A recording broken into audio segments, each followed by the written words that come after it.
most people in certain ways. There are definitely more showers going on for other people than others. That's a fact. And this is where shit gets shaky. Because you don't want to start telling other people what their blessings are. Because they gonna be like, yeah, nigga, but look at these curses, nigga. You know, this isn't weird. I'm into this fiction. Yes, nigga. Okay.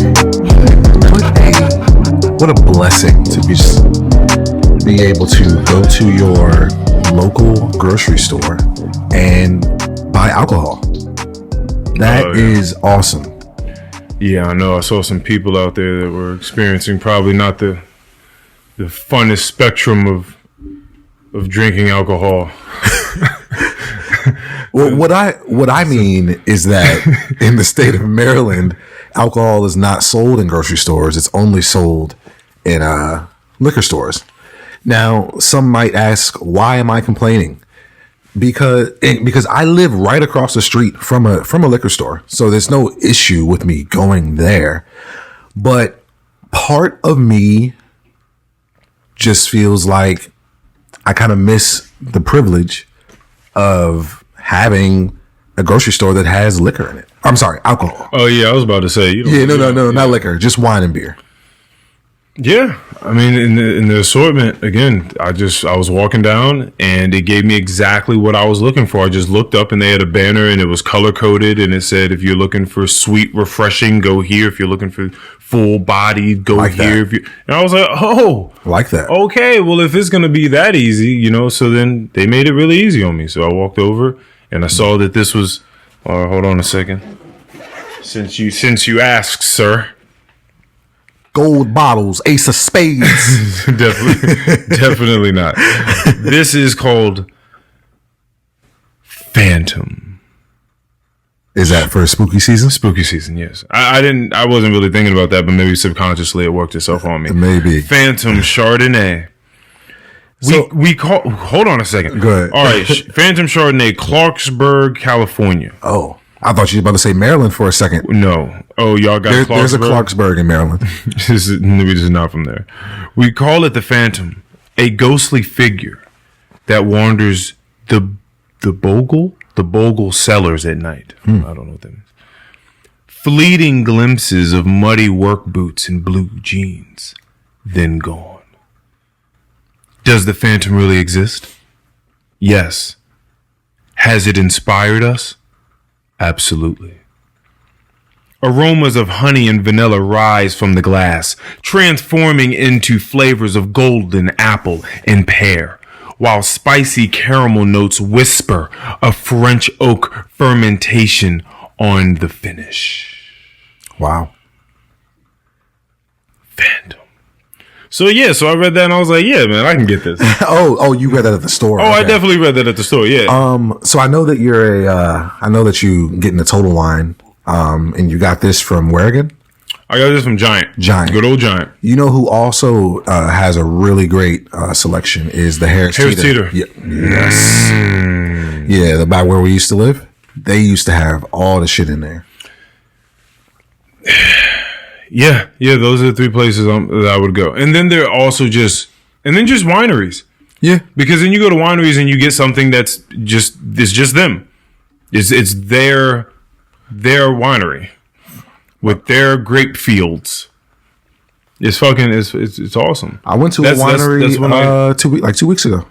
Yeah, and that's when I first found like blackberry, like the fruit wines, like peach. Oh. There was a raspberry, blueberry, like wines. Okay. And I was like, that was amazing. Bull Run, they used to have them, and I don't think they do them anymore. I've never been to a winery in Virginia. Whoa. I know, isn't that crazy? There's so many. Yeah. I have been to some wineries in Maryland, but I've never been to a winery in Virginia, and I really want to cross that off my list. Every time I talk to someone from the DM of the DMV, there's something against Virginia. And usually what I get from them, DC, Maryland residents, is why the fuck would I ever go to Virginia? Like what do y'all have down there? as if DC and Maryland pretty much have all the cool things. Like what am I going to Virginia for? I mean, that just comes from a place of being like naive. But yeah, that's kind of the thing is there's so much going on. Yeah. In all these different parts of Virginia. Yeah, you just gotta get around. Like when people tell me again, like you've been here, there are places I need to go. I'm still waiting to get out to the Natural Arch Bridge. I forget exactly what city that is. I think it's Natural. I think it's like it's in Virginia. Yeah, it's in Virginia. Natural Bridge. Yeah, I think that's what it's called. I remember you telling me about it. Yeah, I think even the town may be called Natural Bridge or something like that. Yeah, but I still got to get out there. But there's just certain things that like you got to get up and do. Again, when I spoke to JP. And she was talking about how until she had met me, she didn't even know that there were human beings in Manassas that just weren't fuck boys running around just trying to like fight people and puff up their chest and whatever the fuck else it is that they're doing, sell drugs. You know what I mean? Like, right. You just got to get out. You got to do stuff. We got the art center here in Manassas. The art center is awesome. My dad has been to shows there, met cool people there. He's always out doing live music. But the wineries are amazing. The mountains are amazing. Virginia has a lot to offer.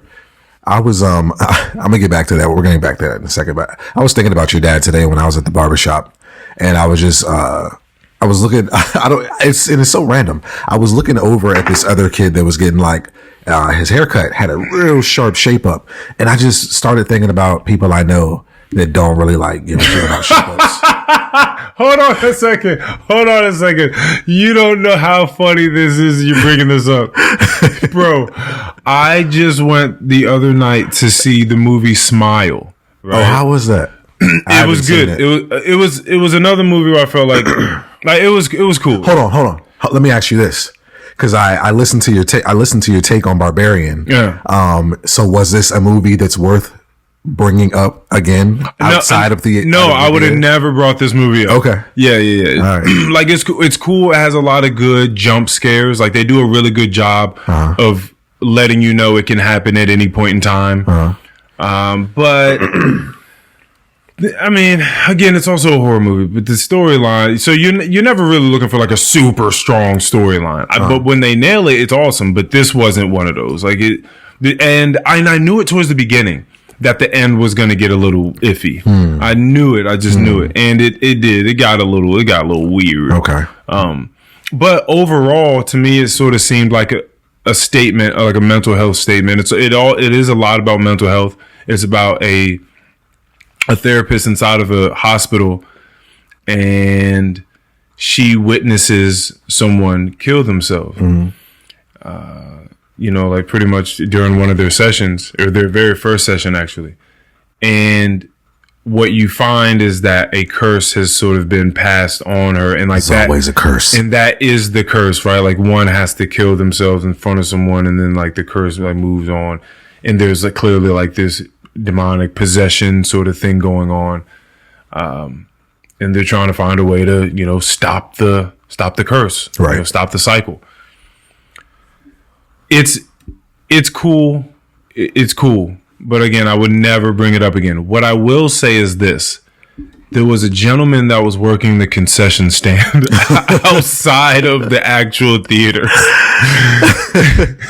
And I think he may be like a manager or shift leader or something like that. Right. And this is now the second time I've seen him. And I said something the first time to the lady. But the second time we saw the dude, I was like, bruh. If Keion was here right now, he would be going crazy about this fucking guy. His hair looks like I don't even know how to describe it. It seems like the Magneto helmet. Oh, nah. Yeah. Like it just looks like a big ass helmet that he's put on. It's all like the same length, and you can tell he's like maybe brushing it, but it's like he's like brushing it, but it's at a you should pick it out level, but he's still like brushing it down, and there's he's never had a shape up. His entire life, he's never had a shape up. He's never had a shape up. Like, it gives you the full, like, big cursive M in the middle. Damn. It's like the huge arches. This nigga is a villain. I mean, it looks terrible. And I think about you when I see black men specifically with that clearly just don't put the sort of oomph that you would like into their hairstyling. Yeah, and it's like, see, that's some next level shit. What that man is doing, that's some next level shit. Because it's one thing to just not care about a shape up, but at this point, it just seems like you don't care about your appearance at all, and that says a lot about a person. Well, it does. It does, man. It's so unique, man. I swear we got to go out to this place to catch a movie and look at this dude, man. So what theater was this? They were selling concessions outside? I don't know if no, it wasn't. I was just saying outside of the actual theater. Oh, okay. Yeah. But I was like, I don't want to give the name of the place. Okay. I don't want to do that. Yeah, you don't want to go looking for this man. That's so funny. But oh my gosh, man, his hairstyle was so funny. Movie Smile. It was cool. Again, the mental health aspect of looking at trauma and just trying to get towards, okay, there's a curse, like there's something that's going on, but it's not really an external thing. It's something that has found its way into my psyche. So now it's like about how do you trudge through trauma? How do you get down to the things? Because you always got to track it back, you know? Right. So you're trying to track back like how the monster works and what its motivations are and shit like that. Like there are all sorts of, every single sort of possession horror movie, like that's kind of what happens. Like the people are figuring out what the curse is or where it comes from. And they're like, oh, I found this article about this little girl down in Texas. And oh, we have to go to the house. We have to end this once and for all. And you got to go try to find, whatever the fuck it is and give the ghost or their spirit some closure. And then that's every fucking possession movie of all time. This was sort of like that. Okay. So I already knew what I was getting myself into as it was going. Yeah. And again, for that sort of movie, like I thought it was cool. I would not advise anyone go spend money to go see it. I would definitely just wait till it hits one of your streaming platforms. Right. And that's sort of how I feel about it. Again, they did a really good job with their jump scares though. So is it possible to compare that to Barbarian just based on the fact that they are horror films? I know that they're probably two very different types of movies, but if you had to say one was better than the other? If I had to say one is better than the other, I'm going with Barbarian. Okay. Yeah. Because that was a bit innovative. Yeah. Like there were just some different things going on in that. Yeah, Smile wasn't really okay. Like it was kind of your run of the mill. The devil got inside and took over me. And now I'm doing some crazy shit. It wasn't as creative as the Barbarian. Okay. Yeah, the Barbarian. Yeah. It's nice to see people, these days coming out with things that are like innovative like that.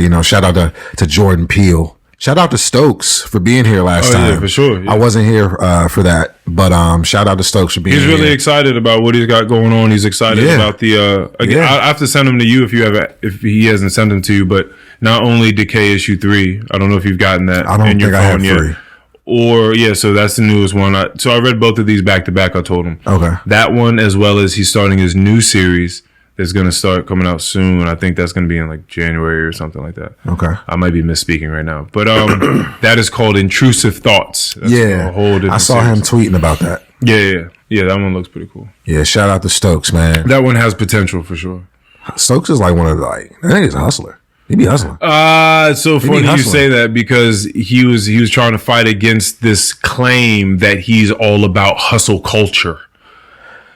And that was something I didn't hear before. Hustle culture, like these words put together. That's new to me. But that's new to me. But overall, it seems to be, work hard, play hard, or not even play hard, just work hard, get to the bag, you know what I mean? Grind out in, day out, like that sort of ideology. I don't know what this man's work-life balance is. I don't care. I hope he's taking care of himself. All I'm saying is he be on it. Yeah, it's nice. I was telling him that it's nice to see consistency among things. What are we talking about? A movie though? What movie was I talking about? Oh, well, let me tell you this. Oh, I was just talking about the fact that he's coming out with these. Yeah, so shout out to him. Congratulations to him. He seems like really, really happy about it.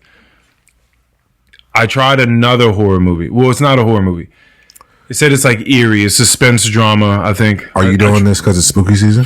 No, I really do just like eerie, darker things. Yeah, it just seems a little consistent. Yeah, that's probably why I keep, shunning these PG-13 things. But, but yeah, I really do enjoy them. This was, like a drama suspense. It said it was supposed to be eerie, bleak. It was starring Jim Carrey. Really? He was the lead. He was a detective. Called... Hold on. There's a number. The number something. No, I think that's some whole other shit. Yeah, and I'm also forgetting what the name of this thing is. But I do have this here right now. Jim Carrey scary movie. Look up. I think it's called The Number 21 or something like that. No. I know what you're talking about. Yeah, you're talking about. He starts painting all the rooms red and shit in his house. Yeah, that's some whole other shit. This is a movie about him as a detective in, I believe, Poland. Really? Yeah. When did this come out? In the past 2 years. Okay. Yeah. I did not finish that shit. Damn. Yeah, I got far into it too. It was like 20 minutes left, and I was like, bro, that's how Dark Crimes. It's what it's called. Dark Crimes. Sounds like a video game. It's about a detective that is trying to solve a case of murders. It was about a place which you just notice shit is real. It seemed like a big club, like a very sort of esoteric club. Esoteric. What am I? Is it like very exclusive club for high end ballers? A lot of nasty people with probably a lot of like filthy money.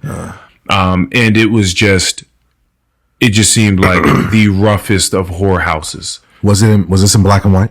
It was not in black and white, okay. But it did have a dreary sort of look to it, like Max Payne. Yeah, exactly. Like a lot of blues and dark greens and browns and blacks.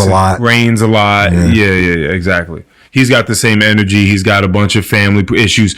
Every great detective or just in any movie has always had the worst family relations ever. Oh yeah. Their wife is wondering what's going on. The kids don't like them. It's just every single time. Yeah. And it's the same in this movie. Yeah. Stabler's wife left him. Who is Stabler? Oh, I'm sorry. No, that's Mary Easttown. It's Mary Easttown, right? No. Damn, who's Stabler? I don't know. Elliot Stabler. I don't know who that is. Law and Order SVU. Nigga, shut up. You talking to me here like I did not watch that show. I did not watch that show. Yeah, so it was interesting. It was I thought that it was going to be one of those things that's really slow. It like steps you in. Cause I like those. Mm-hmm. Like I will deal with something that goes slow if it's going to give me great character development and a great story. Like some build up. Yeah, I don't need an action movie. I don't even watch those like I used to anymore. Like mm-hmm. I just don't. Like, what was the last? Like, do you click on action movies? Yeah. What do you watch? Did you watch Wrath of Man with Jason Statham? No. Oh, okay. I mean, and don't get me wrong, I've seen my fair share of Jason Statham films, but I haven't seen too much of anything that he's been into recently. What about The Gray Man with the handsome guy? What's his name? Ryan Gosling. I didn't watch that either. Okay. I think like most. And Chris Evans in it, the other handsome guy. Chris Evans. I just don't.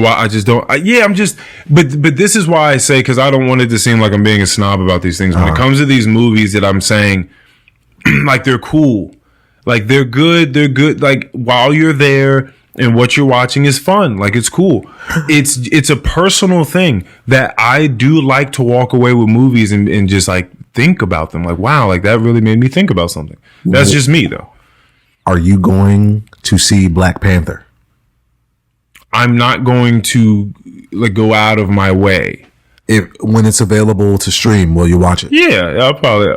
But also maybe not, only because I'm not heavy into the Marvel world. I dropped off after Infinity. Is that the last one? Yeah. After Infinity Wars, and I didn't even watch every single Endgame is the last one. I didn't watch of that realm of right. Marvel. And then after that movie, I didn't watch any of the other ones that have come out since then. If there's been a Thor one, I didn't watch it. If there's been a Doctor Strange one, I didn't watch it. Been. Yeah, I did. Any of those I did not see. Okay. And there were Guardians of the Galaxies that I didn't see coming up to Endgame. Just do it for the culture. What does that mean? Do it for the culture. What does that mean? What does that mean? Do it for the culture. I don't know what that means. Do it because of your skin. That's what it means. I mean, no, I got you. I get it. I'm definitely going to go see it, but I get it. Yeah. Well, you're a huge fan of this, so that would make sense. Yeah, no, I feel you. But I don't know. I guess I was maybe just thinking like if you did want to follow up on any Marvel movie, maybe it would be that one. Yeah, no. Do it for Chadwick. Yeah, no, there's nothing I'm really looking forward to. I am looking forward to this book once Mikey gets done with it. The Invisible Life of what does he say? Something LaRue or I saw it. The Invisible Life of because maybe you might need a novel, man. Maybe a novel will be good for you. Throw me something. Okay. The Invisible Life of Addie LaRue. And they're making it into a movie. That's right. That's why I sent it to. So who is this person? Supposedly it's some woman that makes a deal with some entity to live forever, but I guess every time she sort of like leaves their sight or something, they forget about her. Leave the entity? Like if she's just hanging out, like she sold like probably her soul or something, did some sort of deal with the devil or some entity, whatever. And for eternal life, she is now forgotten when she leaves people's sights. Oh, so no one ever remembers her. Right. Wow. Yeah, right. So that's the book, and I'm I'm going to read that book. I'm into this. Is this shit. fiction? Yes, nigga. Okay. What? Because I don't know, for some reason I'm just so used to you reading stuff like this that I'm just like, okay, is this based on like a true story? Like, no, I read novels. Okay. I love novels. All right. Yeah. I'm not one of those people that'll just tell you, it's just informational books. Like, no, I'm not about that. Reclaiming conversation, the power of talk in the digital age. But that's a great book. No, I'm sure it is. That is a really, really good book. You know what I mean? And I've talked about this before, but just on that book, just one thing that sticks in my head forever is when you're hanging out with someone and someone like you're at a dinner or whatever, and someone has a phone on the table and it's facing up, the people at that table or maybe the other person at that table, I can't forget. I mean, well, I can forget because I have forgotten, but I can't remember the percentage. So the actual stat, but what I can say is that it's an overwhelming susceptibility on your conversational partner or just partner there at the moment, that they will speak about deep things to them. Like it's an overwhelming percentage of the fact that they will not do that if a phone is up at the table and facing up, because there is an idea in their mind that the phone is up and it's out, and at any moment, like clearly you positioned it a certain way for to be notified if something goes off on that phone. And if something goes on that phone, that means that you're going to look at that phone. That means you're going to break your focus from what's happening in front of you. And then that means that I'm going to be left to feel however I feel once you break that concentration. Now, if I'm talking to you about something that means something to me, and then that phone goes off and you start looking at it and you scroll for a second, how is that to leave the person that just divulged whatever information it is that is extremely meaningful to them? You know what I mean? So that was just a huge part of that book for me, Reclaiming Conversation. Like just knowing that piece of information, because you don't remember all the shit, but you kind of like download like the idea, you know, of what the fuck took place. It's sort of like, I've been thinking about this recently. What do you think people mean? Because then I'll ask you what you mean when you say it, if you ever say it. What do you think people mean when they say, "Oh, you know, I'm just trying to process this right now"? Like, you know, I'm just trying to process it. It can mean a couple things. It can mean they don't feel like thinking about this or dealing with it right now. Okay. Or it could just be something very complex that they have to take the time to think through. Do you say that often? Not really. Okay. But you do process things. Yeah. What does your processing look like? Because this is something I'm going to start asking people. I really want to know what it looks like for you to process it. Process what? I think it depends on what am I processing? So there are times in life where you, like, something happens, like you're presented with some situation, and you, I guess, I don't know when it hits you, but at some point in time you think, man, I need to process this. Mm-hmm.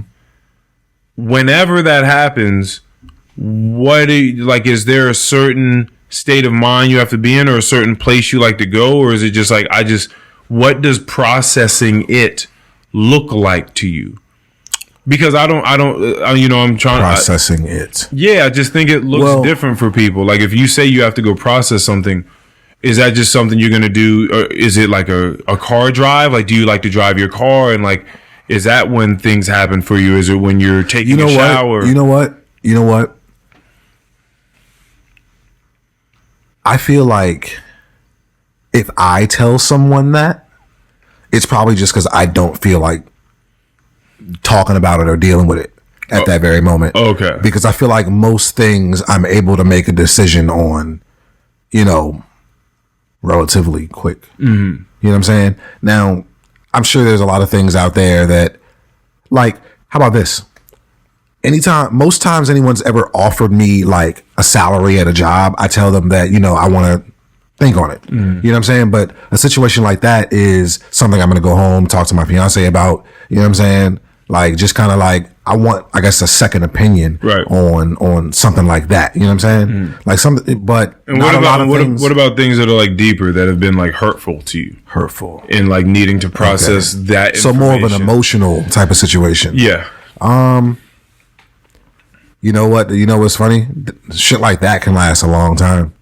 Yeah, I'm certain of it. And that's why I like to ask, like, what does the process of processing look like? For me, I don't know. It's probably thinking about it until I decide to face it. Mm. It's almost like you're torturing yourself. So thinking about it and facing it are like, these are two different things to you. Yeah. You feel like. Yeah. Okay, so thinking about it, it is an instrumental part of the process, but it is not the conclusion of the process. It is not.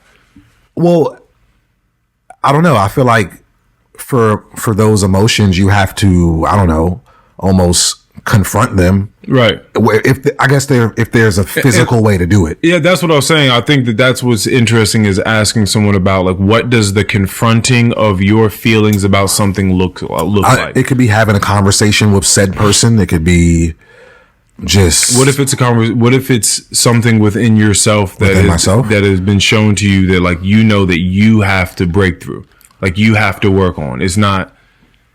I get it.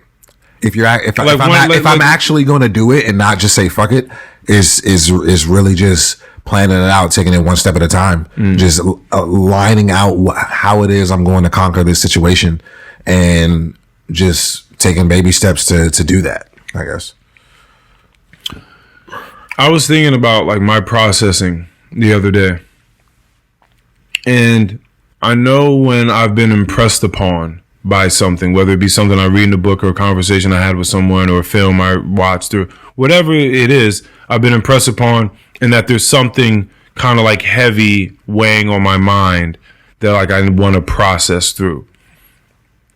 And so that's, again, I was thinking about the things that I do and like what other people do or how they even think about, what processing is to them and what purpose it serves.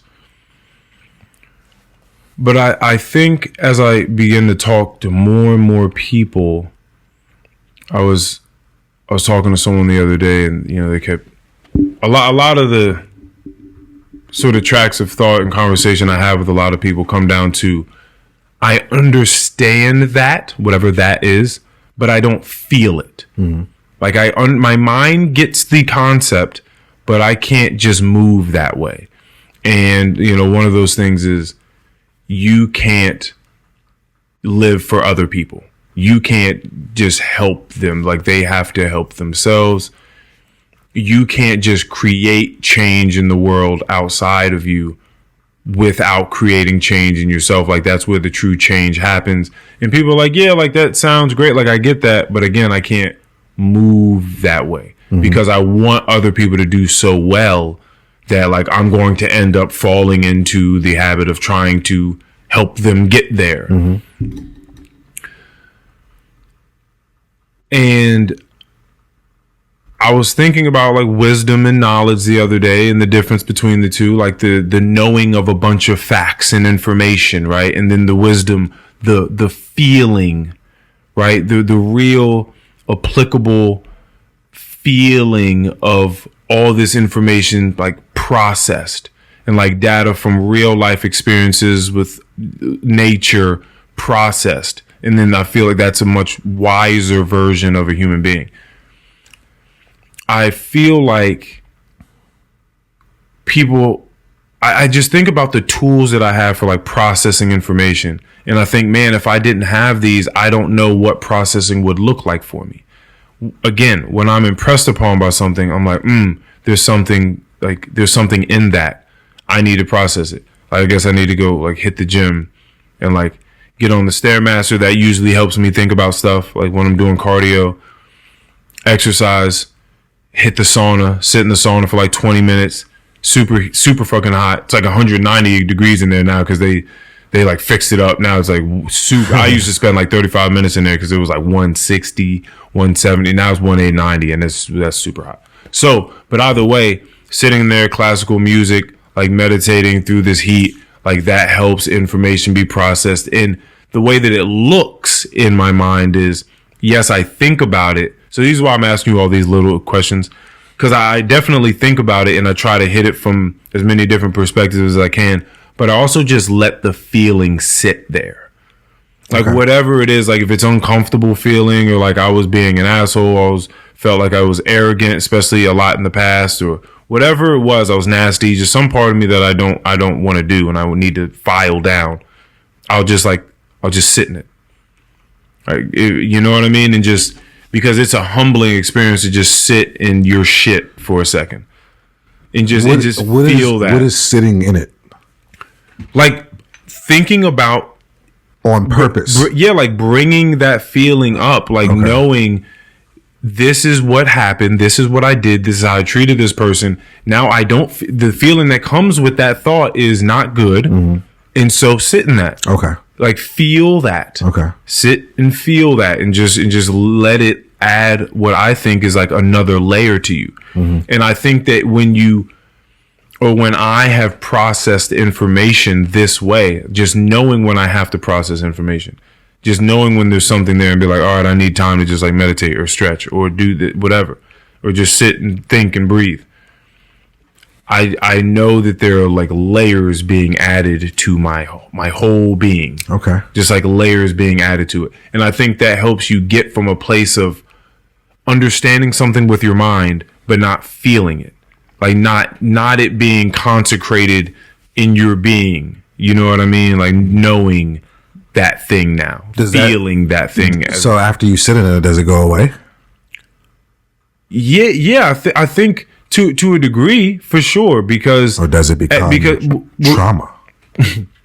No, I think that it is the as I've said before, on the back end of triumph, or no, I'm sorry, on the back end of humility. Humiliation. On the back end of humiliation comes triumph. Okay. I think that sitting in it is great, and then I think on the back end of that comes, okay, I'm not doing that anymore. So I'm already a better version of myself. Just realizing that was some wild shit that I did. I'm already better. And just, you know what I mean? Right. It's like staying at that pace and doing that thing over and over. Right. Again, I think you will have a lot less of those moments where you're just like, like I can understand it. And I know that it would make me feel better about things, but like I don't feel it. I think that like that's the process that like some of us may be missing. Okay. Sometimes like we think about it, but we don't just sit and like stew in a feeling for a little while and just like try to understand it in that sense. Mm-hmm. Yeah, because there's certain things where like I'll say something and to me I feel it. You know what I mean? In my being. Mm-hmm. Like it's not just a piece of information. It's not just a thought. And then, yeah, like if you ever try to give a perspective to someone where it's a really deep feeling thing, like, oh, you know what? You really just have to leave them alone. Like, trust me, like they're not ready to heal right now, or they're not ready to do the thing it is that you're telling them that you being around them is going to probably corrode what's going on with you in your life and take you off your path. But like, I understand if you want to go help them though, still. Like, I understand if you want to go out of your way to try to do these things, but like, I have a pretty decent understanding of where this might go. Mm-hmm. And they're just like, yeah, me too. But like, I still have to do it. Like, I don't, that makes sense, but I don't feel it. Like, I can't, like, my body still will not, like, my spirit is behind. Right. It hasn't been ingrained yet. It hasn't been absorbed by my being yet. Right. So like, it's still just an idea that sounds good. Okay. I'm like, damn. You know, when people say that to me, it's like, damn, like, that's a wild thing. To just know that something's a good decision. Yeah. But it's like, but I don't feel it. Right. You know? So I think that that's sort of the process. So I wanted to ask more people what processing information looks like to them, or what it feels like, or if they feel like they can get in certain grooves or in certain actual physical spaces that help them process information, or like, yeah, I just want to know what that feels like for people. Like, what does it mean for you to process an experience, to process emotions, to process like what does that look like? Can you tell me in words? When I was explaining, you know, what I was saying earlier about it, I don't even think I touched on the fact that it's a super emotional game. Yeah. Like, there's a lot of, you know what I'm saying, some shit that makes you feel sick to your stomach, shit that makes you nervous, thinking about just past shit like that. Yeah, man. It's deep. It's deep. And, you know, speaking about these shroomies, you know, that we were speaking about. Yeah. Those are the type of experiences where you have this. It's kind of what I think one of the many, many lessons that psychedelics can give you is you need to release. You have to let go. Right. You have to relinquish. You don't own this shit. You have no power here. The only thing you can do is just let your body move with the energy. Just let it move with the stream. Don't try to fight anything. No resistance, because that's only going to cause a terrible, terrible time for you. Damn. I think that's just kind of what it is. Maybe I resisted last time. I think a lot. Yeah. You were definitely resisting last time. Bro, I think that's where, like, if you could just think it, this is what I come to every time I'm going through some turbulence. Let's call it that. That's a perfect term. Like, some turbulence in life. I always know what the answer is. But sometimes for some reason we'll be stupid and try to find some other way. Mm-hmm. But the answer is always you're resisting right now. Like, what is it that you're resisting about this thing? Mm-hmm. And if you just ask yourself that question, almost like any time you start to feel anything that isn't peace or happiness, like anything else, just think, what is it about the situation you're resisting right now? What are you trying to change? What are you trying to manipulate from it being what it is? If you can ask yourself that question and come up with some answers, you may very well be able to dig yourself out of that. Cause that's a lot of it. You're sitting in traffic. Mikey and I'll talk about this one. You're sitting in traffic. You're sitting there fucking tense. Man, come on. What these niggas doing? Why? Who did this? Right. What is it? Is it was it a car accident? A mile up ahead? Did somebody stop to see? And what the fuck is going on? People just start getting antsy. What are you fighting? Just nothing's happening. All you're doing is you're about to pop a blood vessel for no reason. Just relax. Just start looking around. What can you see? What can you see about the other cars? What can you tell from? What story can you come up with about this car that came from Florida? Why are they here right now? Yeah. What are you thinking? What's on the inside? What's hanging from their rear view mirror? Oh, that's interesting. What does that say about them? What's their hairstyle say about them? Where are they coming from? Where are they going? What can you put together? What's the sky look like? Let me put down the window. What's the air feel like? Just start. What's the podcast I'm listening to saying to me? If I'm listening to a podcast, what's the music? What's just fucking engage with life. Yeah. You don't have to resist just being in a car. Just stop resisting. Just stop resisting. And there are mad things like that. Being around other people and you're super duper superbly socially awkward. And again, this is something I understand. People are socially awkward. I understand that that anxiety really gets at people when they have to try to map out how they're going to approach someone or have a conversation. I get that. Facts. Now, the thing is that there's nothing to really be afraid of. Nothing's gonna happen to you. If you walk up to someone and you're just doing things like being polite and considerate, there are gonna be times where maybe you don't say the right thing, or whatever you said wasn't super funny, or it wasn't super smooth, or it wasn't it didn't hit like a Seinfeld line. Yeah. You know what I mean? Now everybody hates me. Yeah. It's okay. Yeah. It's completely okay. As long as you're just being a nice person and you're having a conversation. Line. Yeah. It's just not going to hit like that. It's fine. You just be a regular human being and just speak. Yeah. It's fine. You're not a speech writer for anyone. You're not a comedian. You're not an orator of any sort. You're just a regular human being. Yeah. And that's completely fine. It's interesting, man. They're just, but sometimes people are sitting there in conversation and they're I want this person to like me. Once you do that, now you're trying to manipulate the game. You want this person to like you. So now you have to do certain things that are going to be symbolic of who it is you think they would like. Right. And you got to start putting that game on. And then it's just, it doesn't have to be that. The anxiety and performative act, the sweat and tears that you about to drop to do this, it's unnecessary. You're resisting. Isn't it just so much work just not being yourself? It's a lot of work. It's a lot of work. It's a lot of work. Do you ever just change into that person? When do you know what I'm saying? You take that off every day? Every time you try to talk to a girl, you put that shit on, you take it off. Come on, man. Or you get lost in the role. In the sauce. Heath Ledger. That happens in real life. Yeah. People get lost playing a role. Isn't that crazy? That's how strong and at the same time fickle the mind is at the same exact time. Wow.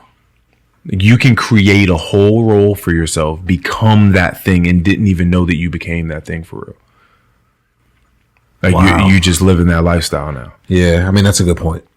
That's a good point. It's craziness. It's craziness, man. But that's again why Excuse me. But that's why I bring up all this stuff. It's just resistance, man. Sometimes you just gotta relax. So I was telling you earlier that I went to a vineyard. Linganore Wine Vineyard. I went. Whoa. Whoa. What the fuck was this?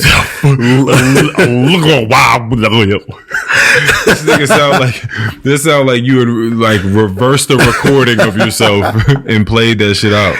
Linganore Wine Vineyard. Yeah, again, you're resisting. Just relax, Keion. Just calm down. It's all good, man. Linganore Wine Vineyard. But one of the many places that me and Antoinette have toured recently, like we toured like 3 or 4 places recently where, for the big day. Yes. Which we're talking 2023? Nah, 4. 2024. Yeah, give me that 4. Hey, man, listen, I don't know, man. Sometimes I just know people get engaged and they get married in a few months. Nah, we ain't rocking. Shout out to the gig that you're about to have soon. Oh yeah, shout out. I had to think about that for a second. But so I don't know. I feel like it took a long time to get here, and I'm just really psyched about it. Yeah. It's just been long overdue. But obviously, we decided to buy that crib first, which isn't a bad move. Not a bad move. But I'm just really excited for just going to see all these places, checking all these things out, getting all this information. How are you processing the information about, because I don't know, I mean, how you feel about it, if you feel like it's actually something that's going to be transformative, or if you think it's really just a day? Oh, no. Look, I think earlier on, I expected more, and like what? Expected to do, my expectations of what I thought a wedding might be. Okay. For me. Okay. I expected more. Oh shit. What was you expecting? Well, I mean, nothing grand, nothing, you know what I'm saying? Well, then what were you expecting that isn't going to be the case? People. Oh, okay. Okay. What else? I expected to not spend as much. All right. But, very unrealistic. Okay. Just based on the market and, like a lot of inflation out there right now. Okay, but, you thought you was about to have some shit jumping. Like you thought you was about to. Yeah, and I expected not to pay that as much for it. Yeah, too, yes. But that's just me. I be doing that shit sometimes. Okay. But so we're scaling down the way. Yeah, definitely scaling down a little bit. Knocking some unfortunate people off the list. Sorry to those that that I would love to be there that may not be there. Just being real with ourselves. It's just we're like, we want to have something, but we're not going to kill ourselves over it. And if that means some people can't come, then unfortunately they can't. Okay. Yeah, it's tough.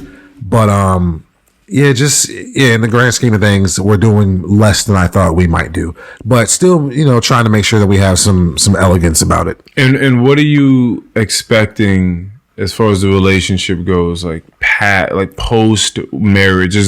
Does it transform in your mind at all? I think that, when you're like dating a chick at first, yeah, and you guys are just hanging out and you're having a great time and everything's cool and you're enjoying each other. Maybe there's some sex involved at some point in time, and then the question arises, like, hey, like, what are we doing? what are we doing? Where are we going? What's happening? What are we? Right. That conversation, and then there's a distinction to be made. Right. And then if there is a distinction and it goes in the way of, we're together. All right, we're together now. Like we you can say we are an exclusive thing. Like we are together. Uh-huh. And then people feel like things change once that's said. Like some things just change in the subconscious, right? Yeah. About like what is expected. Yeah. And now you have to start having the conversations of like what is expected exactly. Because these two different beings have two different ideas of what that is. Right. You know what I mean? Depending upon if they haven't had these conversations or had these conversations at length the way that they ought to be had, to really, flesh out all the nuance to it. If you haven't had that, you just kind of go into it and then you start. Now, have you thought about what that step is, like marriage, and then maybe what's expected? Or do you guys have conversations of things changing or what is to be expected when this thing happens? Not necessarily. I don't know how it goes. You know what? Like as far as the marriage goes, not necessarily. I don't think too much is going to change. It's going to be a day that's going to be very, very fun and emotional, and it's going to be a great day or evening. You know what I'm saying? But and maybe that feeling will go on for maybe a month. Like, wow, we're married. Wow, you know what I'm saying? Maybe a couple months. Who knows? For a short but extended period of time. Let's say that. What has been like your favorite thing about being in a relationship? I'd like to talk about this. I don't know. When it comes to me, I think that I don't know. Like I can be in a very like emotional person. You know what I'm saying? So I don't know. It's nice having someone there that that you're just kind of you're almost like your partners. It's a completely different emotional connection. It's nothing like it's nothing like your niggas. No, not at all. It's nothing. It's nothing like them. Yeah, it's nothing like anything you have with anyone else. Nah. Like it's just not the. Yeah, it's a very different type of connection for sure. But yeah, I don't know. I enjoy just having that person by my side, having that person to love, like just kind of just being in the vicinity. I really like this person. I like to be around her.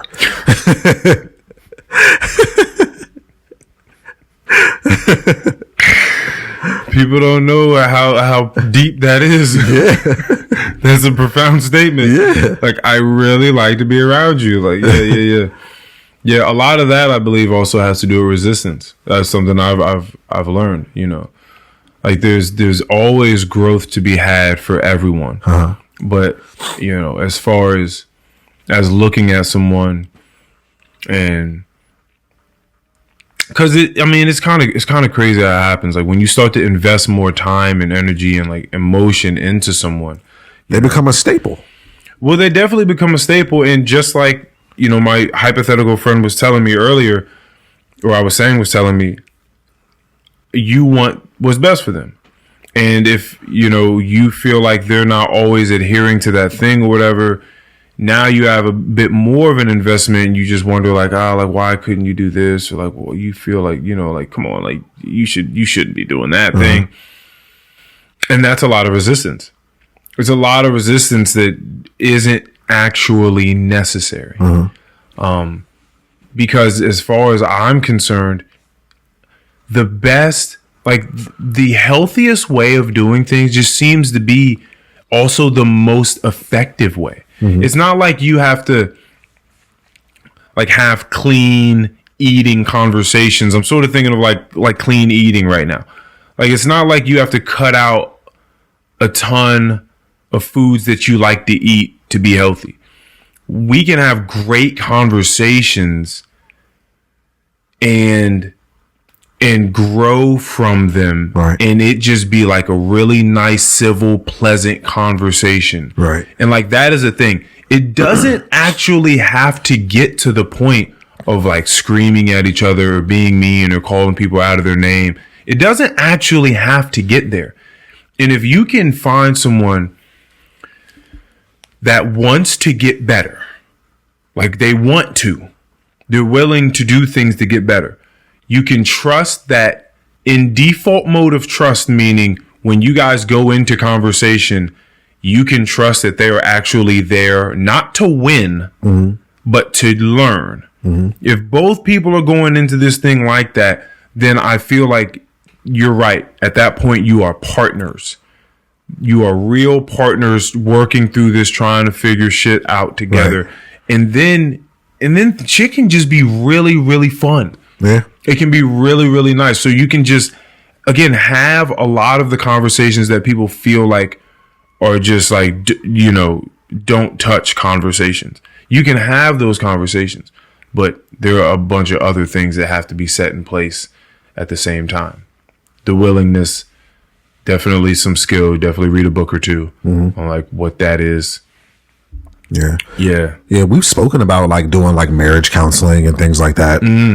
Just to like, I don't know if it's necessarily to see if you're compatible type of situation, but just kind of somewhat of a guide to just kind of walk you through this thing that they call marriage. Yeah, I don't see why not. Yeah. I think it's always good. Picking up new tools is always good.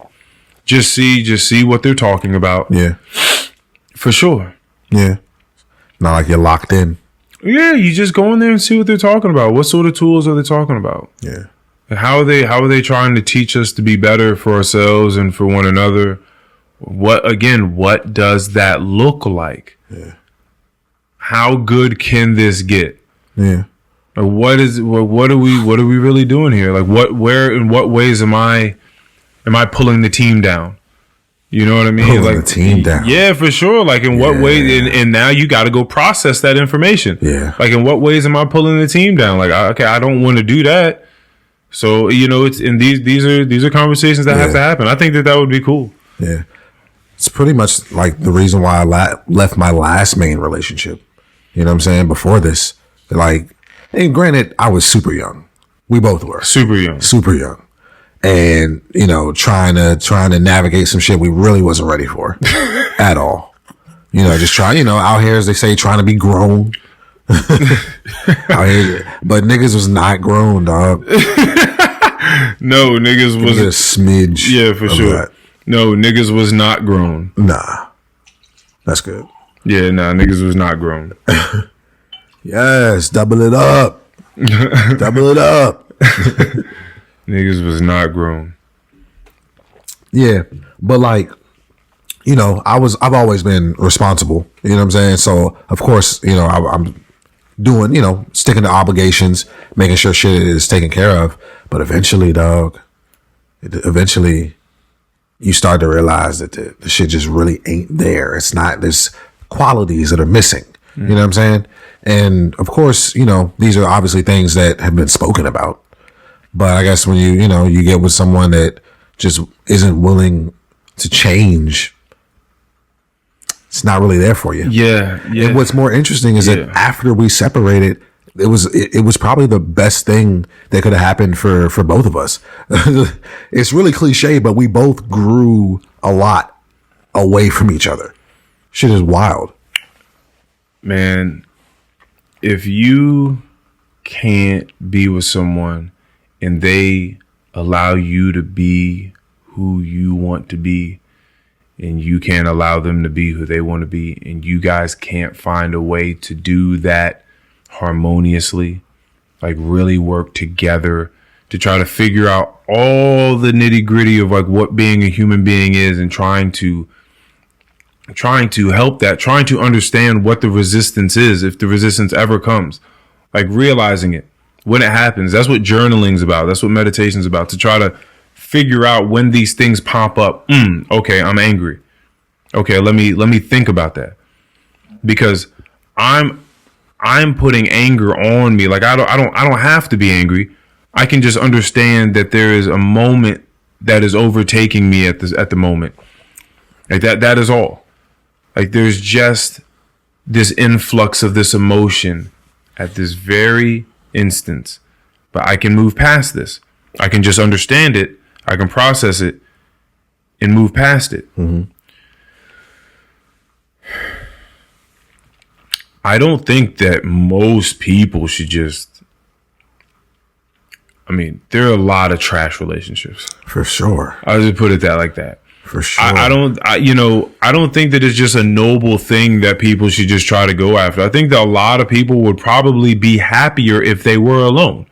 I think that that's completely fine too. I think it's completely fine to just do your own thing and just learn about yourself. Just take some time. I think there's more people that don't want to be alone, that do want to be alone, than that do want to be alone. And well, yeah, I think so too. I think that shit can be real blinding. Yeah, man. Like just being with someone. I know. I know. You know what I'm saying? Because you don't want to be alone. Simply because you don't want to be alone. Like you feel like you need someone, or maybe you grew up in foster care, or you know what I'm saying? Like just not really having that just that permanent person that's been there. You know what I'm saying? Bro, listen. It was funny because Jessica got me this magnet for the refrigerator that has like a bird on it, and that is a very Jessica thing. And it says, something like I didn't have the money or I couldn't afford a therapist, so I started a podcast. That's what it says on it. You know what? Very clever, very thoughtful. That's dope. And she's clearly been listening to the podcast, so she knows that I've really been able to, now that I've been doing it for a little while, I've been able to see podcasting work as therapy for me throughout, since we started this 2 years ago, however many, almost 3 years maybe now. Coming up in this, May? It's about to be 2023. So it'll be 3 years. That's crazy. That is crazy. That's crazy. But I've been able to see it work through time. I've felt myself become just much cleaner, much healthier.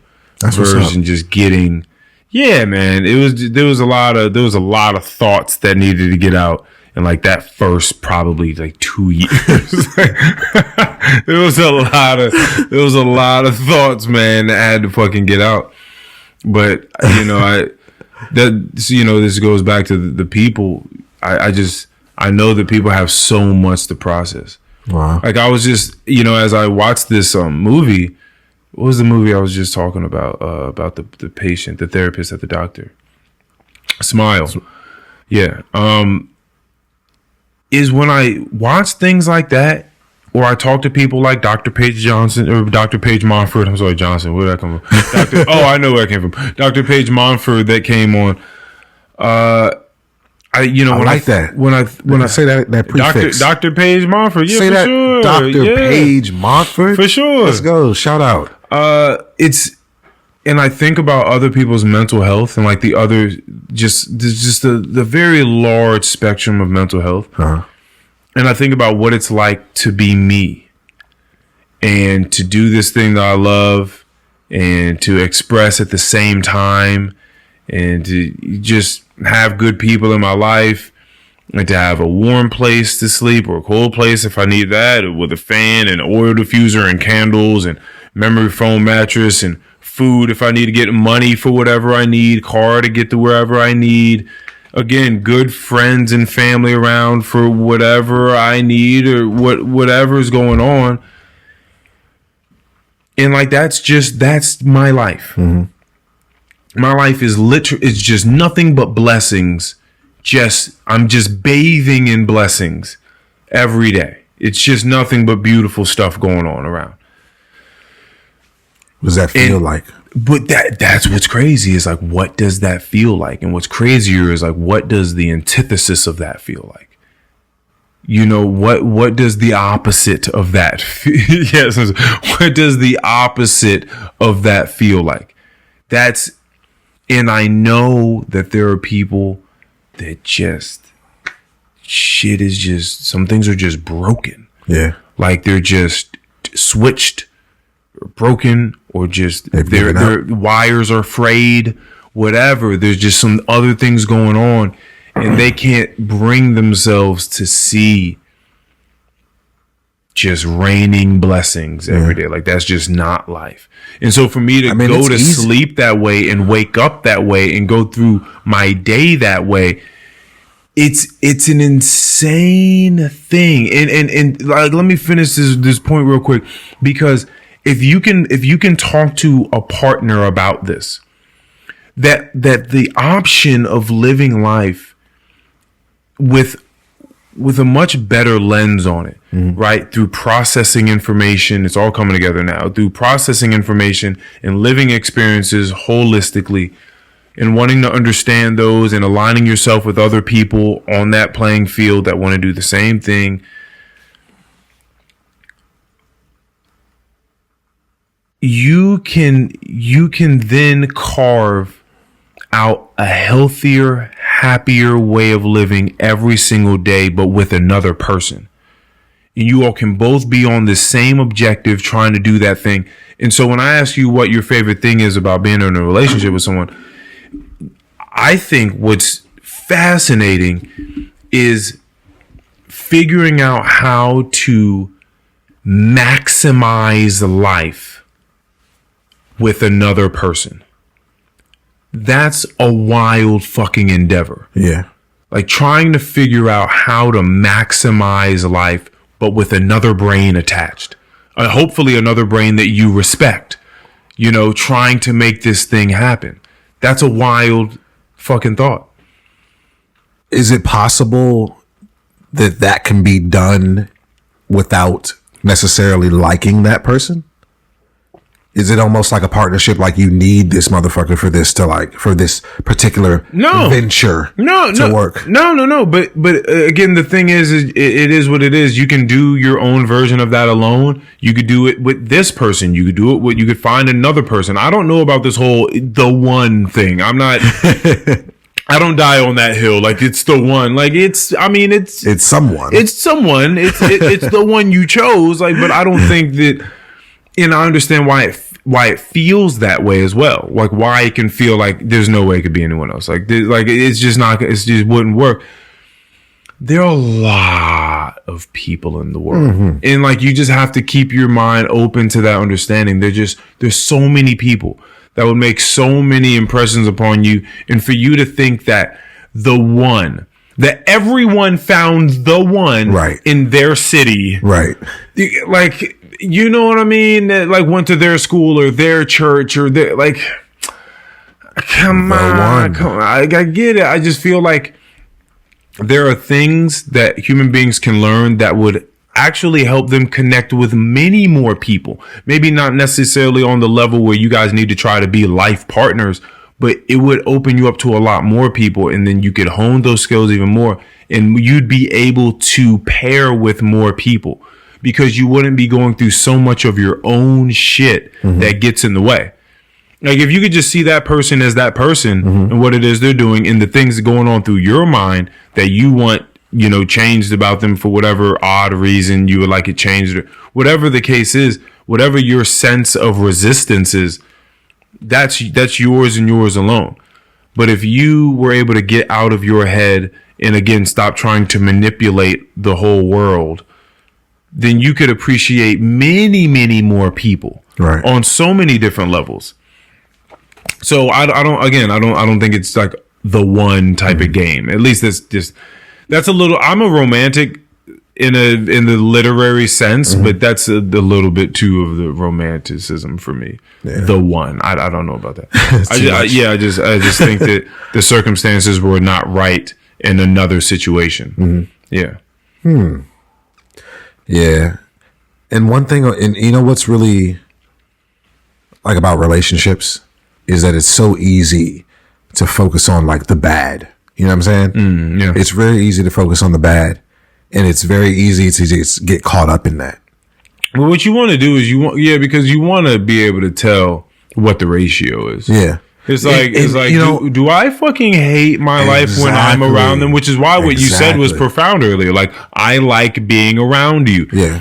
We've all been in some shit where it's like, I don't necessarily always fuck with being around you like this. Right. And sometimes it's a lot of the time. Right. So, like, what are we really doing? Right. That's a real fucking question. Yeah. What am I really doing here? Yeah. Are you just occupying space here? Like, is it because that's what it feels like to me? Right. Yeah. Like when you first started laying on that couch that way, like it looked really cute and adorable to me, but now you just look like a fucking slob. I fucking hate it now. The fuck out of here. I fucking hate you. Like the way you used to come over and like, you know, drape over my shoulder and kiss me. Like I always, you used to be so adorable and so cute. And like it was like all snuggly and cozy. Now it's just like, get the fuck off of my shoulder. Like I'm fucking doing something right now. It's crazy how.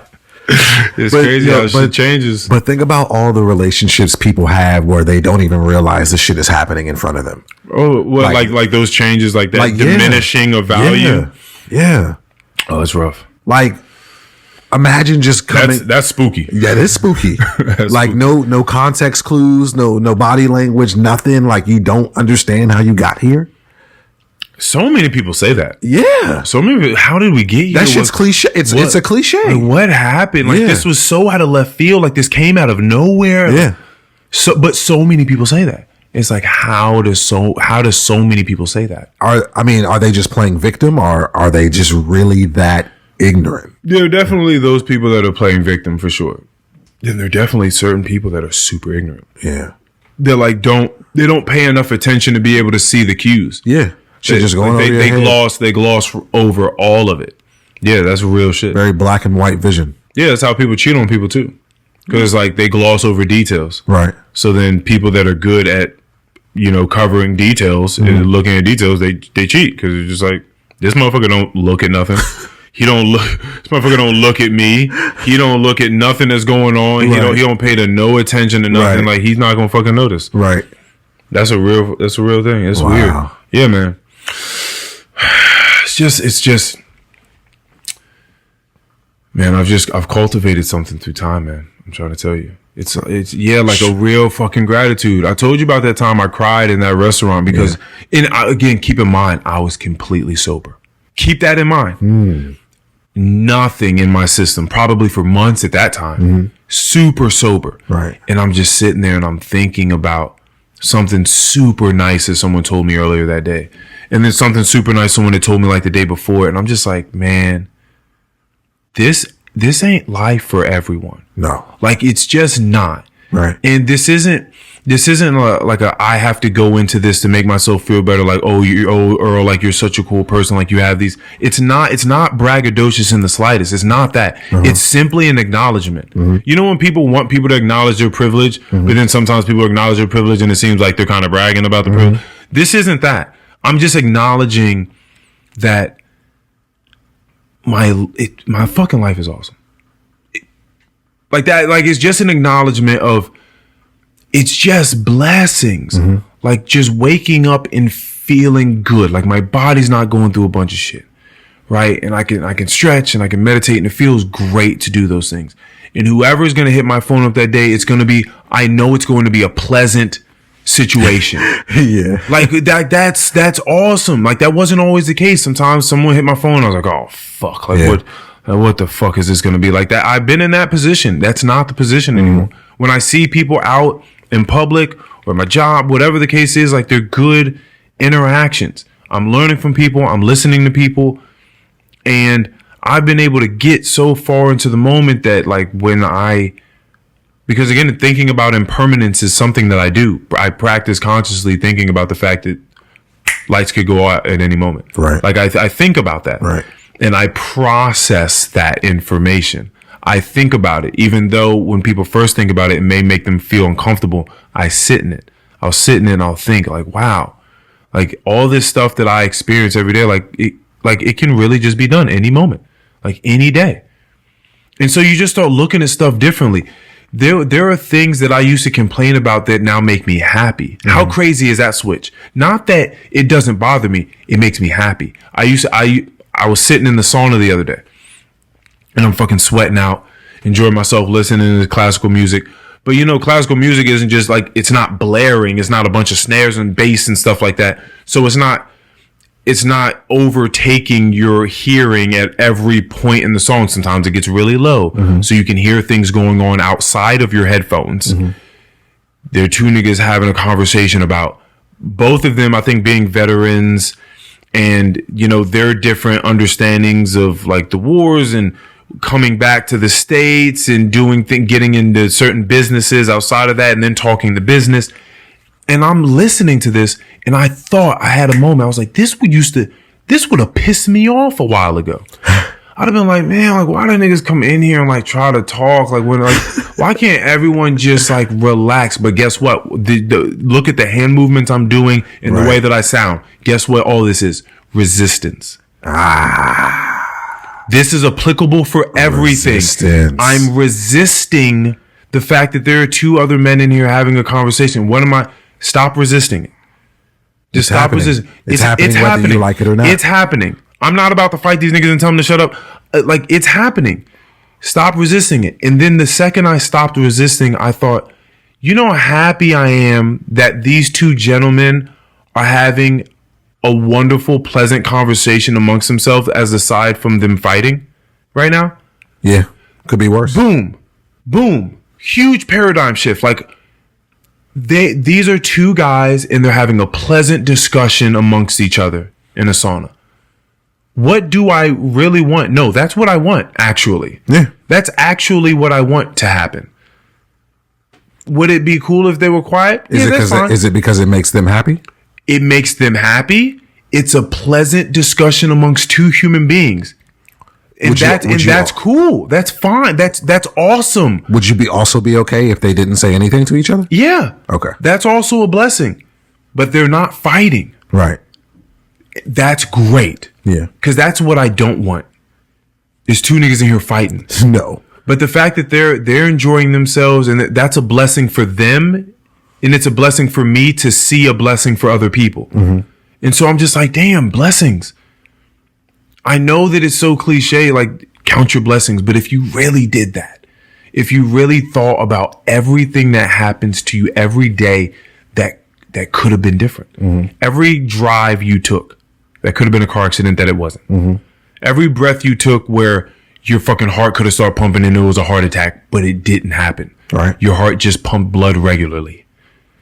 Every breath you took where your fucking lungs didn't collapse and you didn't have to get sent to the hospital for any, organ related failings. Like that was a blessing. Every moment that happened.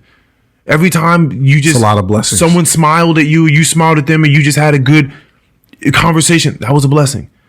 Every time you were able to eat some food and you didn't get food poisoning, that was a blessing. All these moments where you get to walk outside of your house and you see all the leaves changing and it's crisp air outside and you just take a large breath and you get some breakfast and we're being flooded with just blessings that don't have to be there. Right. But we just be acting like it's supposed to be there. Right. That's called taking things for granted. I'm going to say this on every episode now. Yeah. That's just what it is. They don't have to be there. None of this stuff. Yeah. But they are. They're all blessings. We're being showered in blessings every single day. And we just act like, Most people or everybody? Most people in certain ways. There are definitely more showers going on for other people than others. That's a fact. And this is where shit gets shaky. Okay. Because you don't want to start telling other people what their blessings are. Okay. Because they're going to be like, yeah, nigga, but look at these curses, nigga. Look at these curses you don't know about. And it's like, okay, all right. You know what? You right. I don't know about that. That's why I try my best to speak from my experience. I can't have a victim mentality is so hard for me to have. Mm. So difficult for me to have. Only damn near probably impossible. Mm-hmm. I can't see it. It's not a bad thing. I can't see it. It's not a bad thing. At all. Yeah, man. I'm out here enjoying the shit out of life. I'm happy for you. Loving it. Loving it. And I'm reading life, man. I was explaining this to our Disney correspondent the other day that we had in here. I haven't been reading any books recently, but again, I am down with the Invisible Life of Addie LaRue, whatever that is. I'm gonna get that as soon as Mikey's done with it. And I'm definitely gonna come in here and talk about it. I can tell you what's funny is sometimes I can tell you there's a book or there's something I'm gonna go see, in that it's going to impress upon me in a certain way, and I'm gonna have to process information and come back. I don't know the author of this book. I don't know her style of writing. Okay. I don't know the intricacies of the story. I can promise you I will be back to talk about this book. I just know now. I just know there are certain things. It's very interesting. Okay. But I promise you that. It's not going to be like these movies I'm talking about. All right. Where there's nothing else. What kind of, I was going to ask you what kind of novels you got. Well, so what I was saying is that I have nothing lined up. I do have the Hunchback of Notre Dame around here, Notre Dame maybe, that my little sister got me from a very prestigious library in France. In Paris. It was like the first library to start publishing American works. Or something like that. Did she get on the Eiffel Tower? Can you get on that? I don't know if you can. Have we seen pictures of people on the Eiffel Tower or just at the Eiffel Tower? I think people just take pictures in front of it. I thought there's no elevator in there or anything.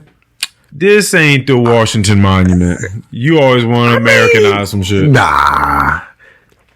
Look at the way it's built. I don't think there's an elevator that goes through the center. I swear in maybe. I don't fucking know. But I don't think I've seen pictures of people at the top of the Eiffel Tower. They're always in front of it. Maybe not. Yeah, you could be right. Yeah. Do people take pictures at the top of the Washington Monument though? I don't know if I've seen those pictures either. People just always in front of that too. But there is something you can go up the Washington Monument. You can go up. It was broke for a minute. I'm not sure if it's running right now, but it's Young been DC broke for a while. He know what's going on. He was like, yeah, it's under, you know what I mean? It's under construction in there. Like, this nigga know what's going on inside the Washington Monument. Young DC in the house. Go ahead, it's just, you know, the information comes my way. But what I was saying to her is that I've been reading Life. That's what I've been saying. Sometimes I'm super into books and I'm like, oh, I'm going to get this book or that book. Or I heard about this book. Sometimes they're just, I'll go browsing. Other times it's just recommendations. Like when Shifty P gave me The Outwitting the Devil. That was Napoleon Hill book that I talked about for a long time with you and my dad in here. Sometimes it's just those. It will be the Addie LaRue that Mikey comes and gives me. He's, inspired me to read a few books. But yeah, a lot of times it just comes that way. Sometimes I'll just stop by McKay's used bookshop and just run in there and just see what they got going on. But yeah, man, I've just been reading Life, just looking. I think that what you can get out of a book, I think that those things are everywhere. That is my belief about life. I think that what you can read in a book, you can get anywhere. I think you can get that stuff from not like stats and stuff like that. But again, I'm talking about processing whole feels of stuff, like whole emotions of things. There are a lot of actual information that you're going to get in books that you're not going to know because you don't have a scientist telling you something to your face. That's not what I'm saying. Okay. But you can read into life and look at things going around you in life and interpret them and process them and gain things from them like you could in an informational book, which is the same reason why I love novels, because I think that you can read a very, very well done story in such a way that impresses upon you and gives you another layer of like understanding life and people and things. I think that like a novel can do that for you. Same way that I feel like a movie can. Like, wait a minute. Have you watched a movie and felt changed after watching a movie before? Maybe movies are not your, you never felt like you ended a movie and was like, wow. That was very impactful to me. Like that makes me think about things differently. That makes me feel about things differently. Maybe film is not your thing. I think I need to process that. You might need to process that. Yeah, you might need to process that. Need to process that. Because you have felt that way with maybe songs before. Where you felt a song and you're like, whoa, like that was deep. Right. Okay, so maybe films. I took a break from...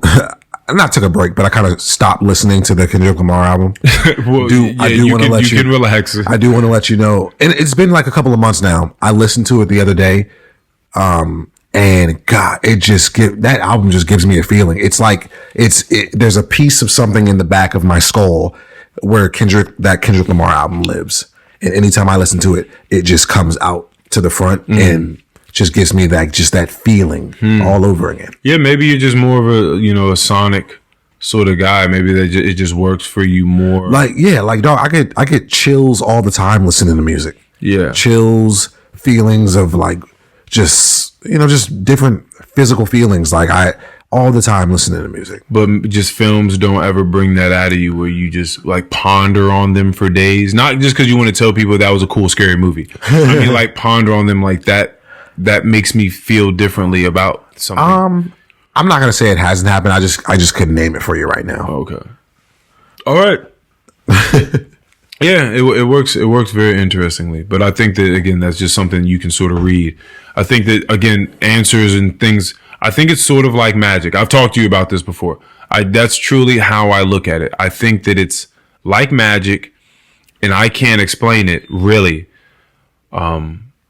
But what if there just comes a time where people just like kind of know about magic and they just look back at this time and they just think, yeah, like why couldn't they do magic? Like what was wrong with them? Oh, well, they didn't believe, first of all. Like they always just thought that people that talked about magic were crazy. So they never read into the things that were showing themselves to them all the time. And now we just fly around and we do this sort of magic stuff and we do potions and have spells. But yeah, they just didn't think on that wavelength. They had amazing technology.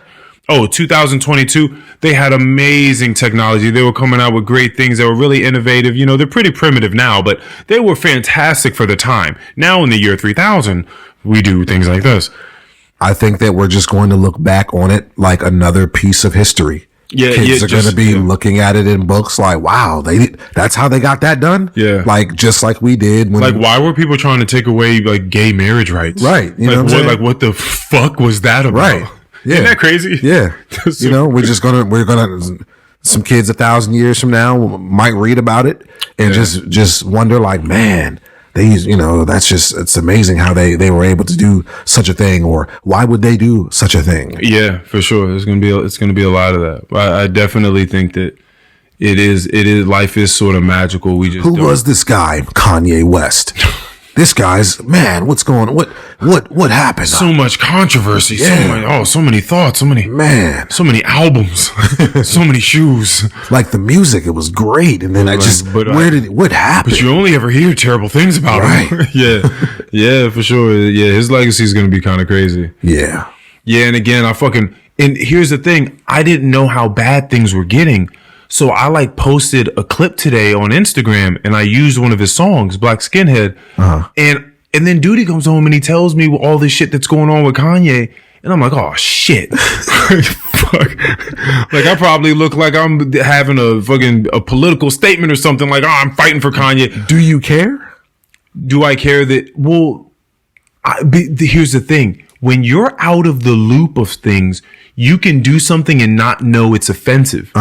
Right. So if I post like a Black Skinhead song, because I think it sounds nice on a post on Instagram, and I don't know if he's saying very, very like malignant things against just large groups of people. I don't know.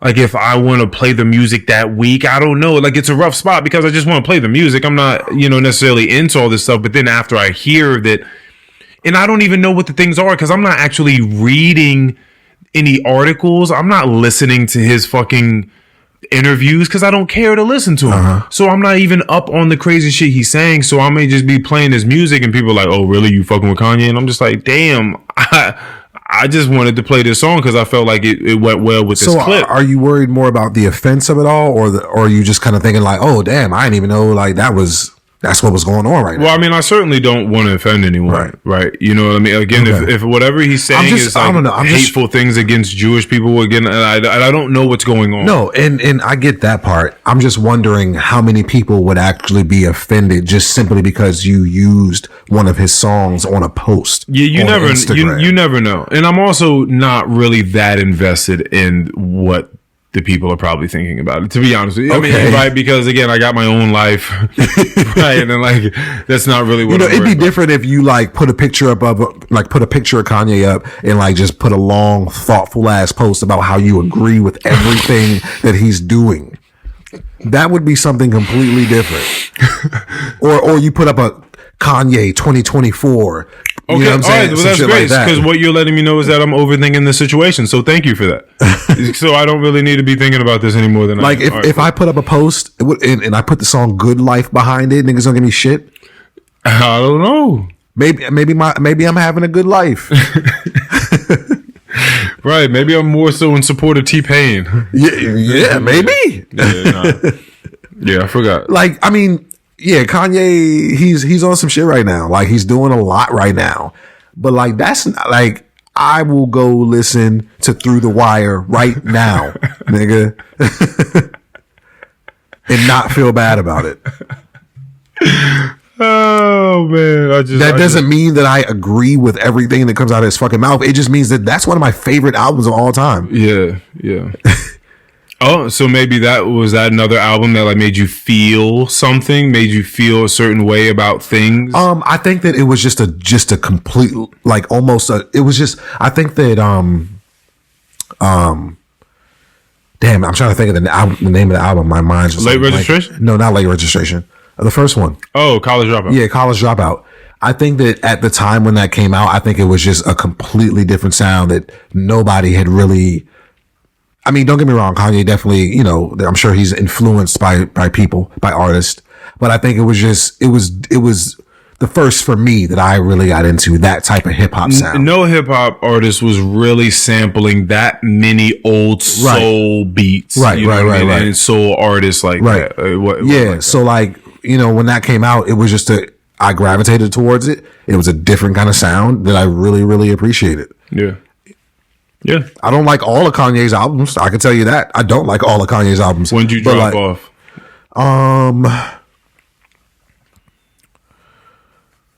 What's after graduation? God damn, late registration, and then after late registration, there's graduation. Graduation. Then after graduation, you have 808s, and then you have My Dark, Beautiful, Twisted Fantasy. Don't say you dropped off on that one. I did. That's no. That's the last one that I've listened to. Say, if you wasn't listening to that, you one missed, hand in the air. I was about to say you missed his masterpiece. No, I listened to that album. Okay. I told you not too long ago. Didn't I think like Rolling Stone said that was the album of the decade? Bro, it was people don't. If you don't know, you don't know. But it's a crazy album. It's a great album. It's a crazy album. But I think you already know. I wasn't banging with that joint back in the day. It took me like, I think like maybe 2 or 3 years ago where I was like, damn, this is a really good album, and I faked on it because I didn't bang with it a whole bunch when it first came out. RJ had me sit down and listen to a podcast that talked about the song Power. I think it went through and talked about every song in the album, but he just turned on the episode about Power, and this shit's like 30 minutes long or something like that, and it just breaks down what's going on, the things that he's talking about, what it means in that day and age, and it's just like it's so elaborate. It's so elaborate, and that gave me a whole new respect for it. But I mean, it's a really good album. Yeah, it's a really good album with a lot of different sounds. And a lot of good rapping on it. It's just a really good album. Yeah. Really, really fucking good album. For sure, man. Like Nicki Minaj on Monster, for sure, is crazy. Like you were saying, one hand in the So Appalled song. Yeah, Big Sean, How the Prince, Jay-Z. You introduced me to that song, bro. I read Pusha T's on the song. It's a lot. You introduced me to that song. I remember my first time listening to that song. Yeah, man. There were just certain songs. Runaway was on that song. I mean, was on that album. It had some bangers on it. It was kind of crazy. But you want to know what Kanye album? The Rick Ross song, whatever, with the crazy guitar solo, "Devil in a New Dress" was on there. It get crazy. Yeah. It gets a little crazy. Was that Flashing Lights with Rihanna? Or was no. That was Graduation. Which I did like a lot. Graduation was that year, which was 2009. By the way, that was my year. Yeah. Graduation dropped, and another great hip hop album dropped. 50 Cent? No, nigga. Lupe Fiasco's The Cool. Okay. I've never been a big Lupe guy. I've listened to his singles, but I've never listened to a full Lupe album. So amazing concept album. Know. Amazing concept album. Beautiful sounds, beautiful rapping, great concept that just went throughout the whole thing. There were like different characters in it. It was beautiful. My shit was Watch the Throne.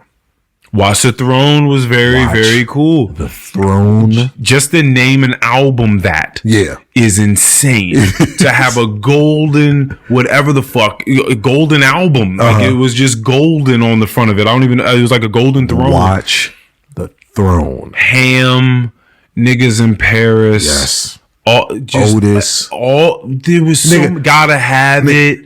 Otis is one of the most well-rapped songs I've probably ever heard. I love when people because you be giving shit for like the NBA making wild stats, like, but this is the best, because you say when people say on the planet, like the best people. I know. This is the best I've ever heard in my life. But that's personal to me. That's very true. No, it is a great song. Like just the way that they flowed together, it just just on the beat, it was just one of the most well-rapped songs I've ever heard. Now again, whatever Kanye is out here saying in the media, this is not us saying that we agree with. These are just memories and feelings that come up with certain songs that we're talking about. Please understand the difference. I don't fuck with nothing that nigga's saying right now. I just like I like a fair amount of his musical work. Oh man, and what about his clothes? Do you like his clothes? I don't own anything Easy. No, okay, none of the little Croc like things, like the little foam shoes. I don't have any of that stuff. Okay, none of the little tattered T-shirts. No, mostly because I don't want to pay for it. Okay, it costs too much. Okay, I don't care about it that much. So yeah, but even if I did own some Yeezys, I'm not burning them. But, I'm not going to set them on fire because Kanye, said some wild shit. Yeah. That's what's funny all the time is when people do things in the public. I'm having deja vu right now. Really? Yeah. Oh, shit. What do you think that is? What do you think deja vu is? Because I've heard of like a scientific explanation for it, and it kind of always fucks with people. They're like, man, nigga, I ain't want to know that. But like, because it takes away the mystery, but I don't know if that's necessarily right. They could come up with some shit later on. It's like, you know what? We're actually completely wrong with that old study. But what I hear is that like one part of your brain or like one half of your brain is just late catching up to the other. Huh. Yeah. So it's like you lived it twice. And it's just as much shit that goes on in the human brain, I can see that. I can see that. Yeah, again, all the neurons flying around, all the blood flowing. Yeah, like I'm sure that's possible. A little glitch. And I'm also cool with parallel universe theory type of shit. Like some Rick and Morty type of shit. That's fine too. I don't know. I don't know the world. I don't know the universe. I want another Keion to walk through a green portal right now. Nigga, shut the fuck up. I want that to happen. Keion, you're not ready for that. There are certain things, just like how you were resisting when you took what did we take that time? Was it LSD? Yeah, we took the LSD. Yeah. You're not ready for a portal.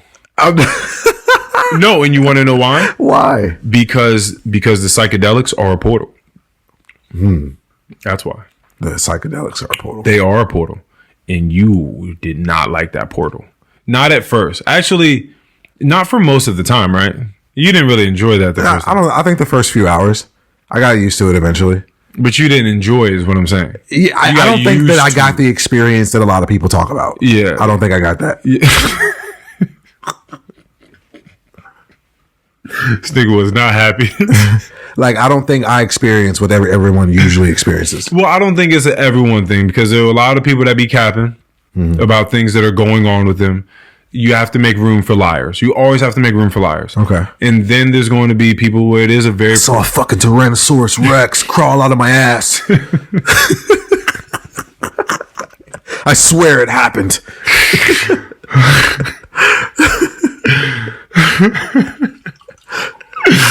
Okay. That's never been anything like what I've experienced. But on that same accord, you did say that you experienced feeling like almost the Hulk was going to rip out of your skin and become... That's what it, not like something was like literally about to break out of my skin. I just think that it was such an adrenaline rush that like, it's almost like I couldn't contain myself. Yeah, that's kind of crazy. That's the surge for real. Will you be feeling like when you have a cup and a half of coffee? Yeah. That surge you're talking about when you start to feel antsy. Yeah, that sounds like that. Yeah. It just felt like something was flowing through my veins that isn't usually there. That's interesting, man. Do you think about because I keep thinking about like the trajectory I'm on, the practices set in place, again, the tools that I feel completely blessed to have been able to unearth and to have bestowed upon me to forge for the future, right? Fruitful trees, finding them, locating them, being able to detect them and pick them accordingly, appropriately. Do you ever think about who you're going to be, like what you're setting yourself up to be as a person? I know that you're looking into school and things like that to try to set yourself up financially, but do you ever think about who you're setting yourself up to be as a man, as a human being when you're 50 years old, 55? I do think about that stuff. I feel like you have to. So what do you think about that? I mean, I see a lot of the same things as far as, maybe my personality and demeanor. Mostly demeanor. I just think about, not to say that I'm not happy, but an even happier version of me. Yeah. Because I feel like as I'm taking that ride, I'm always learning. You know what I'm saying? Yeah. I feel like, and I've thought about this recently, just what I didn't know when I was 20 that I figured out when I was 25. Oh my God. I'm in my early 30s now. Like what I know now, you know what I'm saying? And trying my best not to get hung up on decisions that I made. But 50, nigga, I'm thinking about like, damn, nigga, like what's it gonna feel like to be 40? Nigga, I think about 35. I think about next week. I do. I think about this stuff all the time, man. It's just nice to be able to keep having days and to keep living them and to keep waking up and to keep going to sleep and to keep feeling good and being healthy. Mm-hmm. I'm just like, man, just a year ago, I wouldn't have known what this looked like. That's how I look at stuff. 6 months ago, I wouldn't have been able to know. When I had my friend Brianna on here, she was asking me a question like, Earl, like, how do you feel about, like, are you the same person you were? And I think maybe she said 6 months ago. She may have said 6 months ago. She could have said 3 months ago. She could have said a month ago. And the answer would have been the same, which was, no, I don't feel like the same person. Which is interesting to me because I think about the evolution of the human being often. I think about what has to happen. This is my whole fascination, and I brought it up a million times, about eternal beings, immortal beings, vampires, whatever, or anything that lives like that, right? Just throughout time, which is why I'm interested in this book, Addie LaRue, right? We're talking about someone that just continues to live. Who do you become? What do you learn? How does it make you who you are? I think there's something fascinating about getting older and just seeing things play out and being able to I like being older. I love it. I like being older. I have no issues so far. I've had no issues. I think that things can only, if you're immersed, if you're paying attention to things, and you're not the type of person that gets bored with life, I think that things just continue to change and your relationship to it continues to change. So it's inevitable if you're the type of person that understands that truly, holistically, meaning in your being as well as in your head, that you're going to continue to enjoy life and it's going to continue to show itself to you in a bunch of different ways that are going to continue to be intriguing if you are, like, again, a genuinely curious person. Oh, my goodness. Think about when you're 17, maybe you're 18, and what do you want the most? That freedom, that freedom, that, oh, you know what I'm saying? I could do whatever I want. I got that freedom, but you don't really have that freedom because you don't know anything. You haven't experienced enough yet. You're not really free. And I don't know. It's almost like I feel like that's kind of what I'm climbing toward, that 40 or 50-year-old me, just more freedom in different ways. Freedom isn't just being able to stay out till 3 a.m. and not getting in trouble for it. You know what I'm saying? It's not, oh, I can go, you know what I'm saying? I got a little job. I go get me an apartment. I'm like 18 years old. Like, that's not, like, freedom is so much more than that. Freedom looks a little different around 30 than it does at 18. Yes, it does. Freedom is I can stay out till 3 a.m. and not get in trouble. That's funny. That is freedom though when you're that age. Yes. You're right. That is true. You know what I've been appreciating a lot more? What? I've been talking to an old friend that I've met at Buffalo Wild Wings, and like we were like, yeah, man, like we were cool and we had like a nice relationship. Like we recognized that we liked each other. It was one of those people I used to go out to their parties all the time out in Oaksville. Yeah. And they, you know, there were two of them that used to like throw these parties back to back, and their houses were like 5 minutes away, and they both had, I think they both had jacuzzis and pools. Let's go. Yeah, and like, you know, their parents would allow people to come in there. They had the wine, they had the beer, they had whatever, and people were just hanging out, having a great time. And at that time, yeah, we liked each other.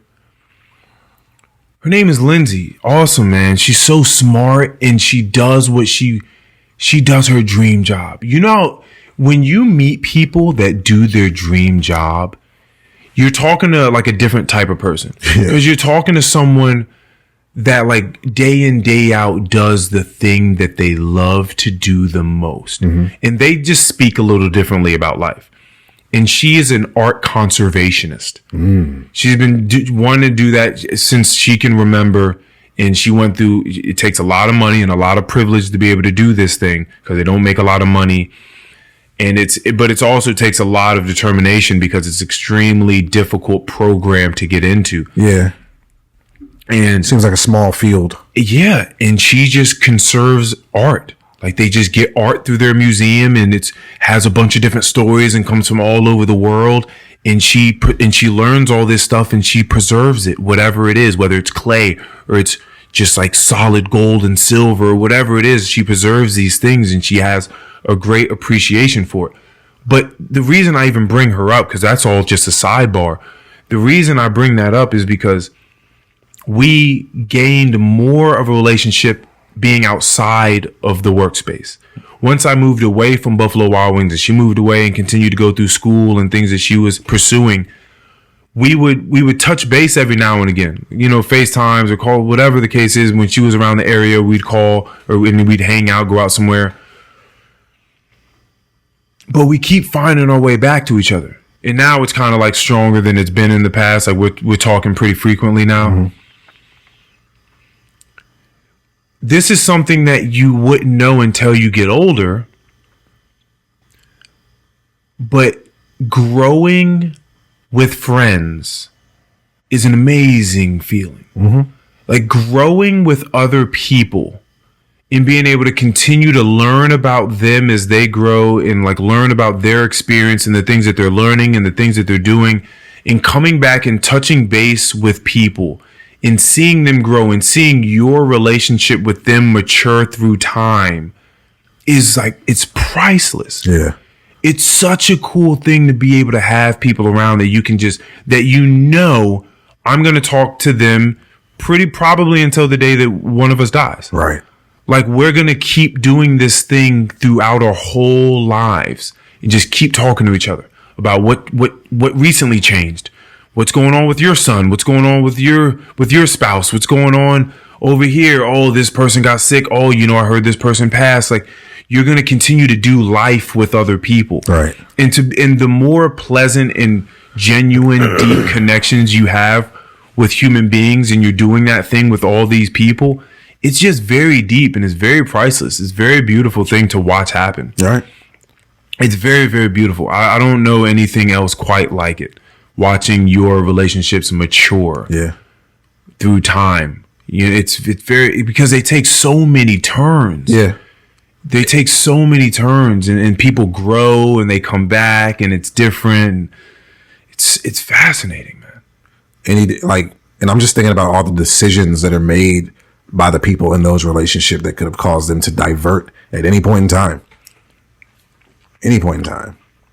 Which is what's really interesting about relationships that stand the test of time. Asking yourself the question, why did this stand the test of time?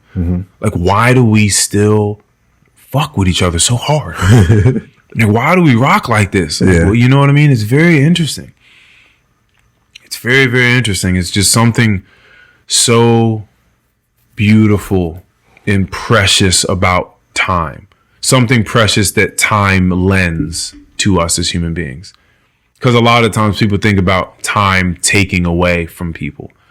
But something that time gives in abundance is just knowing people and watching people grow and watching, again, your relationship with them grow. Yeah. So it's fascinating. We have no control over time at all. But we do have control over what we do with it. You know what I'm saying? And that's where a lot of people get it fucked up. Because they don't take advantage.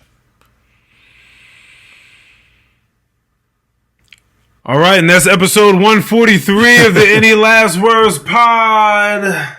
Woo! Thank you all for joining. Thank you. We love you. Peace.